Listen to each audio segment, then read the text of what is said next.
Mesdames et messieurs, bonsoir. Bienvenue dans ce journal dont voici les titres. Kindia, une formation a été organisée sur la technique de prise de parole en public. Cette formation permettra aux participants de consolider leur acquis de manière ciblée, favorisant ainsi une progression efficace dans leur apprentissage. La Fondation MAFAC et la jeunesse de l'Axe, en collaboration avec les autorités communales, représentent une avancée significative vers une ville propre et plus saine. C'était tout au compte des titres. Dans un instant, les détails. Une fois encore, bonsoir. Comme je vous l'annonçais dans les titres, à Kindia, une formation de 2 jours a été organisée sur la technique de prise de parole en public. Objectif, améliorer la capacité à communiquer de manière claire et importante. Suivez le reportage de Henriette Mara. À Kindia, une formation de 2 jours a été organisée sur les techniques de prise de parole en public. Cette formation avait pour objectif de consolider les connaissances existantes et de permettre aux participants d'acquérir une expertise approfondie dans les fonctionnalités avancées liées à l'art oratoire. Selon le facilitateur, cette initiative vise à renforcer les compétences en matière de communication et de prise de parole. La formation porte sur les techniques de prise de parole en public. Chaque jour, les gens sont confrontés à des situations de prise de parole, que ce soit à la maison, avec les amis, que ce soit surtout au boulot, dans le monde professionnel. Chacun et ceux qui sont là sont souvent confrontés à des situations de prise de parole en public. Il est donc important pour grandir en échelle, pour grandir en niveau, d'apprendre des techniques pour améliorer ses compétences en tout ce qui est question de prise de parole en public. Et l'important, c'est que cela nous aide à franchir des échelons, à mieux s'affirmer, mais surtout à pouvoir transmettre ce qu'on a envie de dire. Pour cette bénéficiaire, l'objectif de cette formation est d'améliorer leur capacité à communiquer de manière claire et impactante, augmentant ainsi leur efficacité dans la présentation des idées, la résolution de problèmes et la collaboration au sein d'un environnement professionnel. On a organisé cette formation, c'est dans le but d'impacter positivement le cœur de nos inspecteurs, de nos chefs de service et du cabinet principalement. Parce que nous, les assistants dans les différentes structures où nous œuvrons, nous sommes un peu négligés, nous sommes un peu laissés de côté. Cette formation est pour montrer à nos chefs que nous pouvons. Il suffit juste de nous donner des occasions pour mieux faire et nous ferons au-delà de leurs attentes. Il est à noter que cette formation permettra non seulement de développer les compétences des participants, mais également d'optimiser leur maîtrise de la prise de parole en public. La 15e colloque annuel de l'Association des services du Trésor AIST s'est achevée ce mercredi 20 novembre 2024 à Conakry. Après 2 jours d'échanges fructueux avec les acteurs clés du service du Trésor d'Afrique, Alia Kamara nous fait le compte-rendu. Le 15e colloque annuel de l'Association internationale des services du Trésor AIST s'est achevé ce mercredi 20 novembre 2024 à Conakry. Pendant 2 jours, des échanges fructueux ont réuni les acteurs clés des services du Trésor en Afrique. Un participant a évoqué les enjeux organisationnels et les responsabilités qui en découlent, soulignant que cette rencontre s'est déroulée dans un contexte particulier, celui de la présidence tournante de la Guinée à la tête de l'AIST. On est heureux de constater que ces objectifs ont effectivement été atteints. La Guinée est à un tournant décisif avec les nouvelles autorités qui ont pris la décision d'un repositionnement crédible. Et aujourd'hui, il faut noter que les débats ont été sincères, les débats ont été fructueux et surtout les débats ont été très aimables aussi, et très fraternels. Il y a des recommandations qui sont issues des tables rondes plus précisément. Et ces recommandations feront l'objet de beaucoup d'attention. Monsieur le ministre a indiqué que l'État dans sa globalité, les autorités dans leur globalité sont absolument déterminées à faire en sorte que ces recommandations fassent l'objet d'une mise en œuvre. Quant au ministre de l'économie, il a remercié le président de la République saluant les résultats significatifs obtenus et s'est réjoui des travaux qui ont permis d'aboutir à des conclusions susceptibles de servir de crochette pour dynamiser les activités menées au sein de l'administration. Est une organisation non gouvernementale qui réunit un certain nombre de pays américains, africains, européens et asiatiques qui essayent de fédérer leurs pratiques en matière de tenue de la comptabilité et de la gestion de la trésorerie. Un événement de ce genre pour essayer de montrer, disons, de faire un état comparatif de la pratique de la comptabilité en Guinée avec celle faite dans d'autres pays qui sont parties prenantes. Le Trésor n'évolue pas en vase clos. Il a aussi d'autres acteurs, la Direction générale des impôts, la Direction des douanes et d'autres structures avec lesquelles il doit communiquer.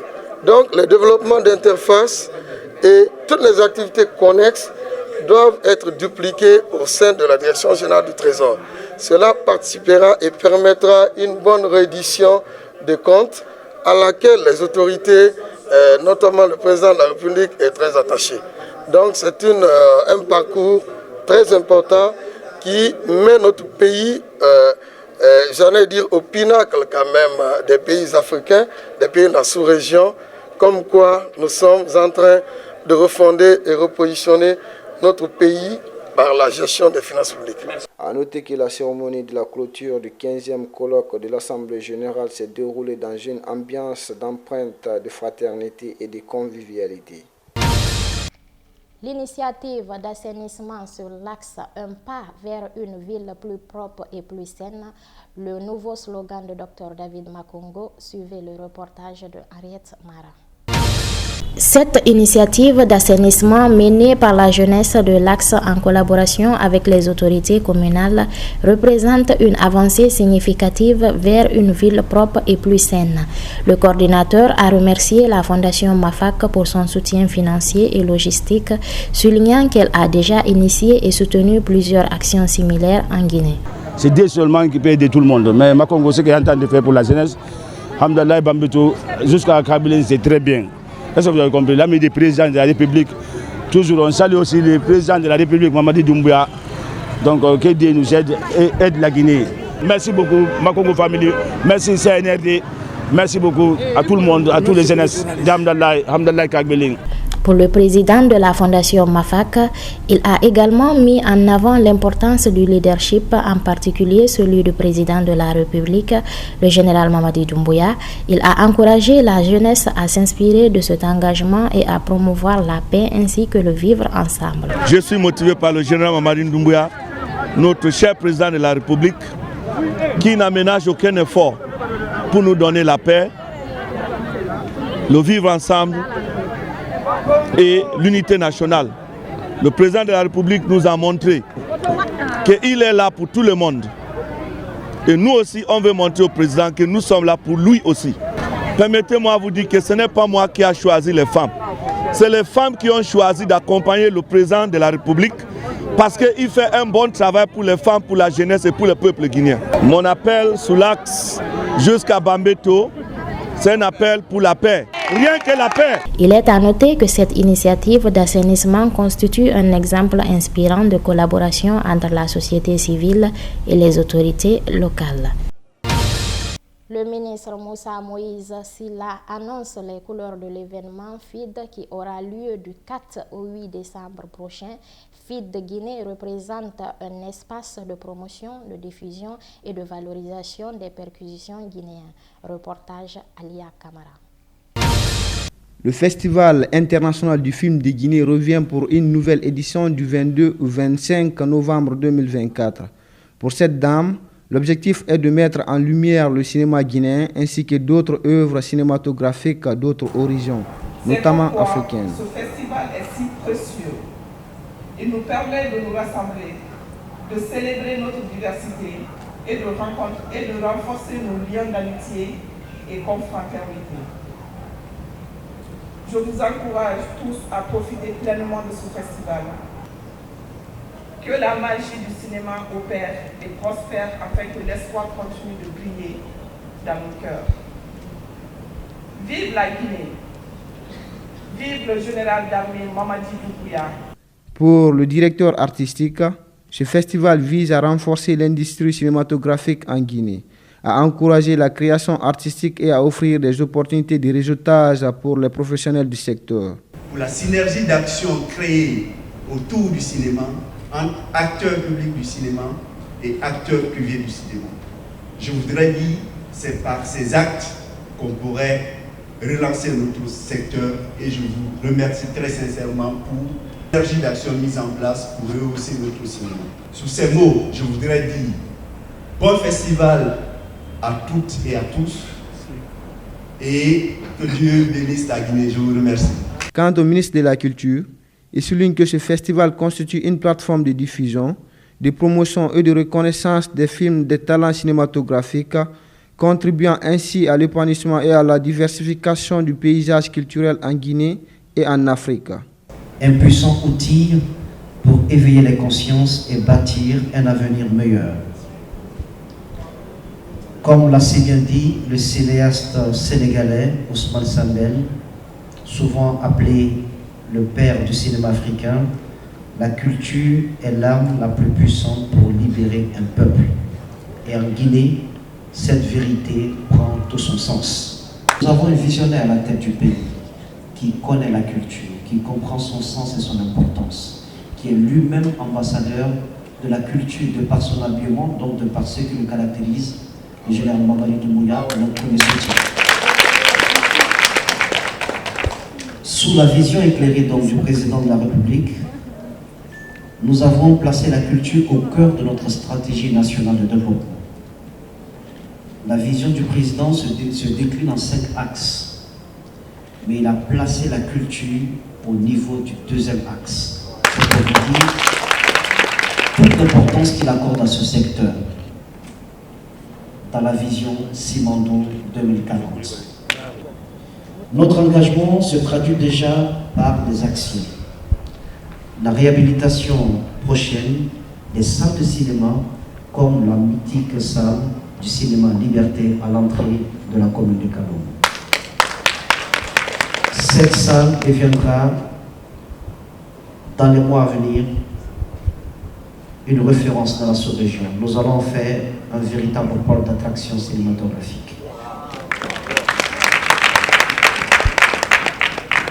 Il faut noter également l'accompagnement des jeunes cinéastes pour qu'ils aient les moyens de produire et de diffuser. La promotion d'un cinéma audacieux et engagé à travers des initiatives comme celle que vous tenez ici aujourd'hui avec le FIF, qui met en lumière des thèmes essentiels pour la cohésion et les droits humains. À noter que ce festival inclut des ateliers, des masterclass, des conférences et des débats offrant des opportunités de formation et de partage d'expériences entre professionnels du cinéma. En Guinée, les 16 jours d'activisme qui servent de cadre stratégique appellent à l'action pour prévenir et éliminer toutes les formes de violence à l'égard des femmes et filles. Une initiative du ministère de l'Action sociale de la promotion féminine. Compte rendu de Mbalo Fatoumata Finando. Le gouvernement guinéen et ses partenaires ont lancé à Conakry la campagne des 16 jours d'activisme contre les violences faites aux femmes et filles. Pour le représentant de l'ONU, cette initiative est une occasion de renouveler les engagements, d'exiger des comptes aux décideurs et d'agir pour atteindre l'égalité des genres et garantir les droits des femmes et filles à travers le monde. En Guinée, comme ailleurs, les violences basées sur le genre, qu'elles soient physiques, psychologiques, économiques ou culturelles, restent une réalité alarmante. Ces violences sapent non seulement la dignité des victimes, mais elles entravent également le progrès social, freinent le développement et perpétuent des cycles de pauvreté et d'inégalité.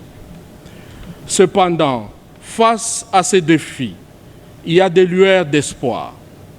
Ces lueurs, ce sont les femmes et les filles engagées, courageuses qui luttent sans relâche contre ces fléaux. Selon le ministre de l'Action sociale et de la promotion féminine, cette campagne a pour objectif de prévenir et d'éliminer les violences à l'égard des femmes et filles dans toutes les régions du monde. J'ai l'intime conviction que la tournure que prennent les formes variées de violences basées sur le genre en Guinée est telle qu'un seul terme peut décrire notre réaction actuelle: la désapprobation. Des actions percutantes sont en cours et sont envisagées pour les prochains mois. Je m'attarderai sur les trois suivantes. En termes de communication, le Secrétariat général des affaires religieuses se tient disponible pour s'impliquer activement dans le combat. En deuxième lieu, le double crime commis sur la personne de mademoiselle Aïcha Ba, du nom de cette fille violée et tuée à Dubreka, a conduit le gouvernement de son Excellence, Monsieur le Premier ministre Amadou Riba, à prendre l'engagement de durcir la politique pénale afin qu'aucune circonstance atténuante ne soit acceptée par les tribunaux en faveur des présumés auteurs et complices de viol. En dernier lieu, l'État renforce le système de prise en charge et de suivi des victimes. Quant au ministre de la Justice, il affirme que les violences basées sur le genre constituent un frein majeur au développement durable d'une nation, d'où le thème « Comment accompagner les femmes engagées contre les VBG dans la création de contenus de sensibilisation ». Violences basées sur le genre, c'est un sujet récurrent, c'est un sujet de préoccupation nationale. Quand on sait toutes les violences dont les femmes sont victimes, violences physiques, violences morales, les cas de viol, les cas de maltraitance, les cas de harcèlement, la société ne peut pas rester en dehors de ça. Depuis plusieurs années, depuis une trentaine d'années, on ne fait que de la sensibilisation. Je crois qu'aujourd'hui, il est temps d'appliquer les textes en vigueur et de s'éloigner des influences, quelles qu'elles soient. À noter que ces 16 jours d'activisme visent spécifiquement à éliminer les violences faites aux femmes et filles de Guinée. C'était tout au compte de ce journal. Merci à tous de l'avoir suivi. Bonsoir.